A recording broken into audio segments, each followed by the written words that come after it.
I looked over the bike and I checked it out, and I realized my back tire was completely flat and I wasn't going anywhere, and I was stranded. Hey YouTube, it's Kevin from Kevin in the Philippines. Thanks so much for clicking on today's video. If you haven't met yet or you're new to the channel, I grew up in the Philippines. I was a kid here back in the 80s and 90s, and then later in life I decided to come back and spend more time here, and I actually fell in love with the Philippines all over again. And now I'm kind of semi-retired here. I go back and forth between the states and where we live now in Dumaguete, Negros. Today's story is actually kind of an exciting one, a little dramatic maybe, but it's about the time that I was exploring in Bohol, the island of Bohol, and I was riding on a motorcycle and I got a flat tire, and just kind of like things went south, and this story is just about how I handled it and how I got out of that situation. It was a rainy day and I wasn't deterred. I still wanted to go out and explore. So I rented a scooter, kind of like the one you see behind me here, and I decided to go out and explore the island. And I had a couple places in mind that I wanted to go to, kind of cliche touristy things, but still places that were exciting to me. The tarsier, the little creatures that sleep in the trees. The chocolate hills obviously was on the list. That was a big one. Anyway, so I rented this scooter so I could get around, and I decided to head out into adventure. Now it was overcast and it was raining a little bit, but I wasn't deterred. I had my rain jacket on, kind of like what I have on right now. And I decided to head out anyway because, hey, it's an adventure. Also remember, this was 2022 when I was definitely still kind of experiencing what I call my midlife crisis. So adventure, let's go. Anyway, at one point in my journey, I was traveling and I started coming up this kind of steep hairpin turn that like turned around. And suddenly my rented scooter bike started to fishtail a little bit and move, and the back wheel felt like jelly basically. And so I realized that somehow I'd lost my tire pressure, my pressure in my rear tire. And thankfully I was able to pull the bike over to the side. And mind you, it's still raining. I'm kind of by myself. I'm kind of in the middle of the mountains here, and there's no one really around me. And I just pulled the bike over, and I remember I stopped and took a picture of it so I can show you what the bike looked like, with the tire flat. I looked over the bike and I checked it out, and I realized my back tire was completely flat and I wasn't going anywhere, and I was stranded.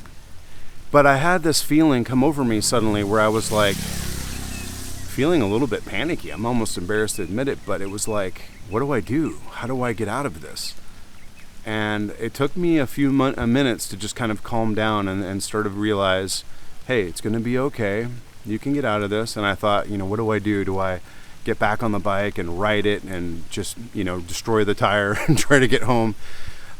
Suddenly I remembered that in the, whatever it was, 20 or 30 minutes that I had traveled to get to the point where I was now, where the flat had happened, that there was a lot of civilization that I had passed along the way. And I was pretty sure that a couple kilometers back, there was a vulcanizing shop. And if you don't know what a vulcanizing shop is, they're all over here in the Philippines, and they're tire repair places. And because so many people have motorcycles and scooters and cars, and sometimes they like to run the tires down until the end of their life span, these places are very popular for getting your tire patched up and getting you back on the road. So I steeled myself, and I was determined. I said, you know what I'm going to do? I'm just going to push this bike back downhill, not uphill. And I'm going to push it back to the nearest vulcanizing shop that I had seen, passing. And I'm sure there was more than one, but I remember, there was one not too far back. Well, I ended up pushing it about 5 kilometers. I'm pretty sure that's what it was. But I was determined. But here's the cool thing that happened while I was pushing that motorbike. Lots of Filipinos stopped and asked me if I was okay and I needed help. And one guy even got out of his our office motorcycle and had a little air pump with him, and he was like, maybe I can put air in your tire. And I didn't really fully understand at that point that it was a tubeless tire. So once it gets off the rim, like that's it. You've got to reseat the whole tire. There wasn't a tube inside that he could reinflate. But anyway, he tried. And then the Filipinos that did go by, they offered to point the way to the vulcanizing shop. Even though they didn't stop, they still said, "Go that way, sir. Go that way, sir." So, rain in my eye. So it was really, really sweet to see the spirit of the Filipinos and how helpful they were and how they wanted to, help me resolve my situation. Finally, I arrived at this vulcanizing shop that I had passed on the way, going up the mountain. And there was a man there. I think he was like a little bit busy, like having lunch or something. It was kind of the middle of the day. But he came out and talked to me, and I explained my situation and how I had gotten the flat and I had pushed it a long way to get back here. And he goes, "Oh," and the first thing he said was, I remember he goes, "Oh, I don't know if I can fix that. I don't have the," and I was like, and I was like, "What do I do?" But he decided to take a crack at it, and he, after a few moments, I can't remember how long it was, I just kind of sat down and let him do his thing. I was like, "Take as much time as you want." He got the tire reseated and air in it and everything, and it was like back to normal. I was able to, continue on my journey at that point. Well, naturally, I wanted to thank these people because, they were so nice, and especially when the man worked extra hard to make sure that I could get back on the road. So I said, "I've got to give you some money, for this. Thank you so much for helping. How much should I pay?" And he refused payment. He did not want money. And I said, "What?" And I was like, "This can't be right. I was completely stranded, and this man helped me, and he doesn't want money."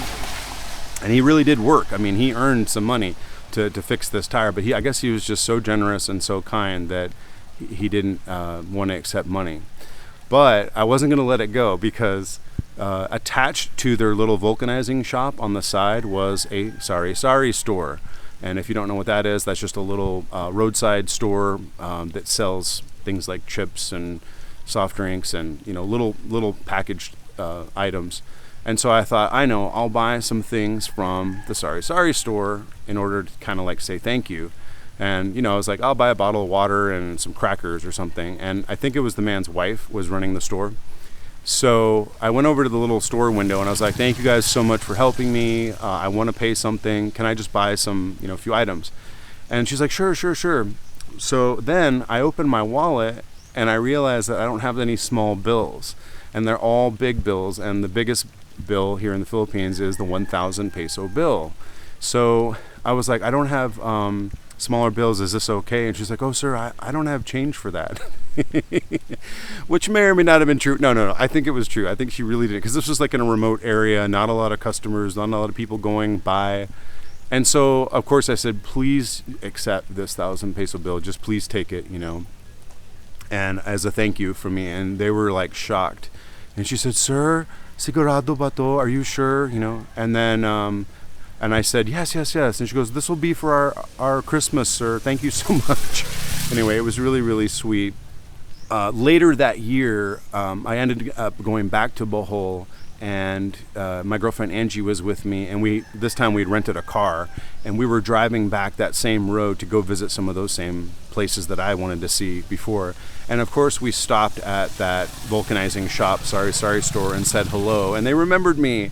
And I thanked them again for helping me that time when I was stranded. And of course, we bought some stuff from the store again, but this time we used smaller bills.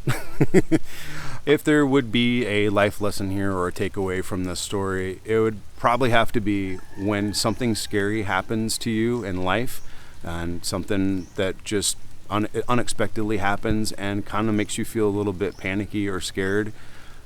Just do what you can to stay calm in the situation and try to slowly give yourself time to think of a solution. And that's what I did. I was feeling panicky for maybe a minute or 30 seconds. But then when I stopped and I calmed myself down, I realized, oh, you know what? There's a vulcanizing shop back there. I can push this bike. I can do this. And I remember that I was in the Philippines where people are friendly and helpful. And they were. Loud little vehicle going by. So try not to panic, stay calm, and remember that if you're in the Philippines, if something unfortunate happens, the Filipinos are here and they almost always want to help you because of the kindness of their hearts. All right, leave a comment below if something similar to my experience happened to you. Maybe you got stranded once, either on a motorcycle or a car or anything, a boat, and let me know what happened and how you got out of that situation. And did you panic? Did you stay calm? What did you do? I'm interested in hearing feedback from people about their adventures as well. Maybe you got a flat tire. I don't know. It's very common, especially here in the Philippines with all these motorcycles. All right, that is going to do it for today's video. Thank you so much for checking it out. If you were entertained at all or maybe inspired by this, do me a favor, give it a like. It really helps my channel continue to grow. And I will keep making some fun videos, just telling stories about life in the Philippines. All right.